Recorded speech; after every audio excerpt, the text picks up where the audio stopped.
ರೇಣುಕಾಸ್ವಾಮಿ ಕೊಲೆ ಕೇಸ್ನಲ್ಲಿ ಜೈಲು ಸೇರಿರುವ ನಟ ದರ್ಶನ್ಗೆ ಶಾಕ್ ಮೇಲೆ ಶಾಕ್ ಎದುರಾಗಿದೆ. ಜಾಮೀನಿಗಾಗಿ ನಟ ದರ್ಶನ್ ಹಾಗೂ ಪವಿತ್ರ ಗೌಡ ಅರ್ಜಿ ಸಲ್ಲಿಸಿದ್ರು ಎಂದು ವಿಚಾರಣೆ ನಡೆಸಿದ ಕೋರ್ಟ್ ದರ್ಶನ್ ಬೇಲ್ ವಿಚಾರಣೆಯನ್ನ ಮುಂದೂಡಿದೆ. ರೇಣುಕಾಸ್ವಾಮಿ ಕೊಲೆ ಕೇಸ್ನಲ್ಲಿ ನಟ ದರ್ಶನ್ ಹಾಗೂ ಪವಿತ್ರ ಗೌಡ ವಿಚಾರಣಾ ದಿನ ಕೈದಿಯಾಗಿ ಜೈಲು ಸೇರಿದ್ದಾರೆ. ಇಬ್ಬರು ಜೈಲು ಪಾಲಾಗಿ 3 ತಿಂಗಳು ಕಳೆದಿದ್ದು, ಇದೀಗ ಜಾಮೀನಿಗಾಗಿ ಅರ್ಜಿ ಸಲ್ಲಿಸಿದ್ರು. ದರ್ಶನ್ ಅರ್ಜಿ ವಿಚಾರಣೆ ನಡೆಸಿದ ನ್ಯಾಯಾಲಯ ವಿಚಾರಣೆಯನ್ನ ಅಕ್ಟೋಬರ್ 4ಕ್ಕೆ ಮುಂದೂಡಿದೆ.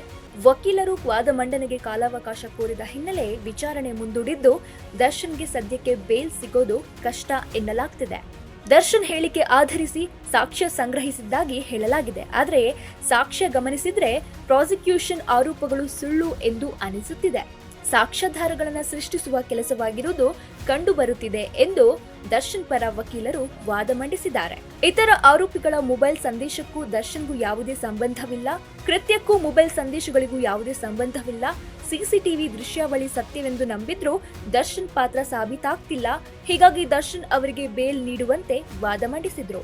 ಆದರೆ ದರ್ಶನ್ಗೆ ಬೇಲ್ ಸದ್ಯಕ್ಕೆ ಸಿಕ್ಕಿಲ್ಲ. ನಟ ದರ್ಶನ್ ಗೆಳತಿ ಪವಿತ್ರ ಗೌಡಗೆ ರೇಣುಕಾಸ್ವಾಮಿ ಎಂಬಾತ ಕೆಟ್ಟದಾಗಿ ಮೆಸೇಜ್ ಮಾಡಿದ್ದ ಎಂಬ ಕಾರಣಕ್ಕೆ ಆತನನ್ನ ದರ್ಶನ್ ಗ್ಯಾಂಗ್ ಚಿತ್ರದುರ್ಗದಿಂದ ಕರೆತಂದಿದ್ರು. ಜೂನ್ 8ರಂದು ರೇಣುಕಾಸ್ವಾಮಿ ಕೊಲೆ ನಡೆದಿದೆ ಎಂದು ಪೊಲೀಸರ ಪ್ರಾಥಮಿಕ ತನಿಖೆಯಿಂದ ಬಯಲಾಗಿದೆ. ಕೊಲೆ ನಡೆದ 2 ದಿನಗಳ ಬಳಿಕ ನಟ ದರ್ಶನ್ರನ್ನ ಪೊಲೀಸರು ಬಂಧಿಸಿದ್ರು.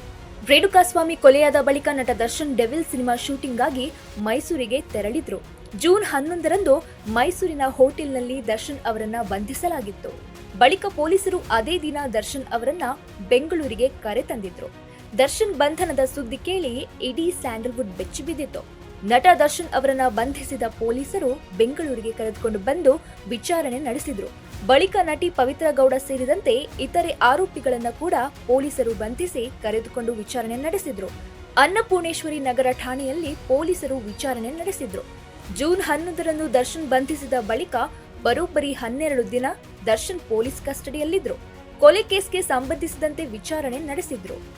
ಆರಂಭದಲ್ಲಿ ನನಗೇನು ಗೊತ್ತಿಲ್ಲ ಅಂತಿದ್ದ ದರ್ಶನ್ ಬಳಿಕ ಖಾಕಿ ಮುಂದೆ ಬಾಯಿ ಬಿಟ್ಟಿದ್ದಾರೆ ಎನ್ನಲಾಗ್ತಿದೆ. ಈ ಕೊಲೆ ಕೇಸ್ನಲ್ಲಿ ಪವಿತ್ರ ಗೌಡ A1 ಆಗಿದ್ರೆ ದರ್ಶನ್ A2 ಆರೋಪಿ ಆಗಿದ್ದಾರೆ. ಕಸ್ಟಡಿ ಅಂತ್ಯಗೊಂಡ ಬಳಿಕ ಕೋರ್ಟ್ ಮುಂದೆ ದರ್ಶನ್ರನ್ನ ಹಾಜರುಪಡಿಸಲಾಯಿತು. ನ್ಯಾಯಾಲಯ ನಟ ದರ್ಶನ್ಗೆ ನ್ಯಾಯಾಂಗ ಬಂಧನದ ಆದೇಶ ನೀಡಿತ್ತು. ಬಳಿಕ ವಿಚಾರಣೆ ದಿನ ಕೈದಿಯಾಗಿ ನಟ ದರ್ಶನ್ ಪರಪ್ಪನ ಅಗ್ರಹಾರ ಜೈಲು ಸೇರಿದ್ರು. ಬೆಂಗಳೂರಿನ ಸೆಂಟ್ರಲ್ ಜೈಲಿನಲ್ಲಿ 2 ತಿಂಗಳಿದ್ದ ದರ್ಶನ್ ಜೈಲಿನಲ್ಲಿ ರಾಜಾತಿಥ್ಯ ಪಡೆದು ಸುದ್ದಿಯಾಗಿದ್ರು.